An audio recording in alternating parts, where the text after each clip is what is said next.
फडणवीसांचं सरकार हे कडवट हिंदुत्ववादी वगैरे आहे असं सांगितलं जातं. त्यामुळे सत्तेवर येण्याआधी त्यांनी पंचांग पाहून मुहूर्त काढला असेलच. सरकारातील काही जणांनी तर आसामच्या कामाख्या मंदिरात अघोरी पूजा करून सत्तेत प्रवेश केला, पण या सगळ्याचा मुहूर्त चुकलेला दिसतो. मंत्र्यांचे उपद्व्याप आणि प्रताप यांच्या पद्धतीनं समोर येत आहे. ते पाहता लवकरच मंत्रिमंडळाचे पत्ते पिसावे लागतील व 5 ते 6 मंत्र्यांना लात मारून घरी बसवावं लागेल असं उद्धव ठाकरेंच्या शिवसेनेनं म्हटलंय. शासकीय वर्तुळात अशा मंत्र्यांची नावं चर्चेत आहेत. संजय शिरसाट, योगेश कदम, माणिक कोकाटे, दादा भुसे, संजय राठोड व नाशिकच्या हनी ट्रॅपमध्ये अडकलेल्या 5 मंत्र्यांपैकी काहींना जावं लागेल. गृहमंत्री अमित शहा यांनी याबाबत तशा स्पष्ट सूचना दिल्यात. भारतीय जनता पक्षाचे स्वतःचे 132 व इतर दोघांचं मिळून प्रचंड बहुमत असताना सरकारला धक्के बसत आहेत असा उल्लेख सामनाच्या अग्रलेखात आहे.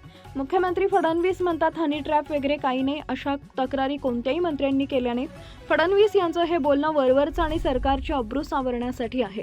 प्रत्यक्षात गुप्तचरांनी जी माहिती दिली त्यामुळे फडणवीस यांची झोप उडालीच आहे. एकनाथ खडसे यांनी मधल्या काळात फडणवीस यांच्या अगदी जवळच्या एका मंत्र्याबाबत अशा हानी प्रकाराची माहिती दिली. त्यामुळे महाराष्ट्राला धक्का वगैरे बसला नाही. मंत्रिमंडळातील 70 ते 75% मंत्र्यांचे व आमदारांचे चारित्र्य याच प्रकारचं आहे व या सगळ्यांचं नेतृत्व देवेंद्र फडणवीस करत आहेत.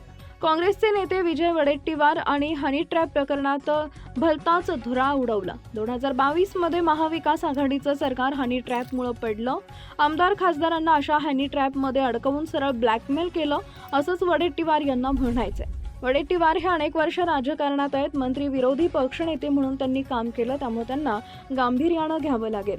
सरकार हनी ट्रॅपमुळे पडले किंवा पाडले हा विषय ऐकून वाचून सोडून देण्यासारखा नाही असं देखील ठाकरेंच्या शिवसेनेनं म्हटलंय.